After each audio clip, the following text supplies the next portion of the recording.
សេចក្តីថ្លែងការណ៍របស់ក្រសួងការបរទេសនិងសហប្រតិបត្តិការអន្តរជាតិនៃព្រះរាជាណាចក្រកម្ពុជាព្រះរាជាណាចក្រកម្ពុជាសូមស្វាគមន៍ចំពោះកិច្ចព្រមព្រៀងសន្តិភាពនៅតំបន់ហ្គាហ្សាដែលបានចុះហត្ថលេខានៅថ្ងៃទី13ខែតុលាឆ្នាំ2025នៅប្រទេសអេស៊ីបដោយឯកឧត្តមដូណាល់ត្រាំប្រធានាធិបតីនៃសហរដ្ឋអាមេរិកឯកឧត្តមអាប់ដាល់ហ្វាតាអែលស៊ីស៊ីប្រធានាធិបតីនៃសាធារណរដ្ឋអារ៉ាប់អេស៊ីបព្រះអង្គម្ចាស់តាមីមប៊ិនហាម៉ាត់អាល់ថានីព្រះចៅនៃរដ្ឋកាតានិងឯកឧត្តមរីស៊ីបតាយីបអឺដូហ្គានប្រធានាធិបតីនៃសាធារណរដ្ឋទូគីយ៉េ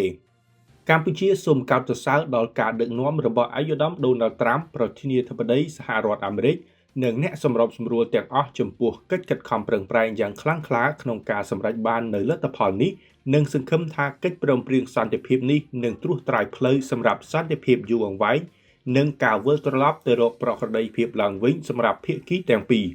កម្ពុជាសូមបញ្ជាក់សារជាថ្មីនូវការគាំទ្រចំពោះដំណោះស្រាយរដ្ឋពីរនិងលើកទឹកចិត្តគ្រប់ភាគីឲ្យបន្តការសន្ទនាស្របតាមសេចក្តីសម្រេចពាក់ព័ន្ធនានារបស់អង្គការសហប្រជាជាតិនិងច្បាប់អន្តរជាតិថ្ងៃសុក្រ10រោចខែអាសត់ឆ្នាំម្សាញ់សពស័កពុទ្ធសករាជ2569រាជធានីភ្នំពេញថ្ងៃទី17ខែតុលាឆ្នាំ2025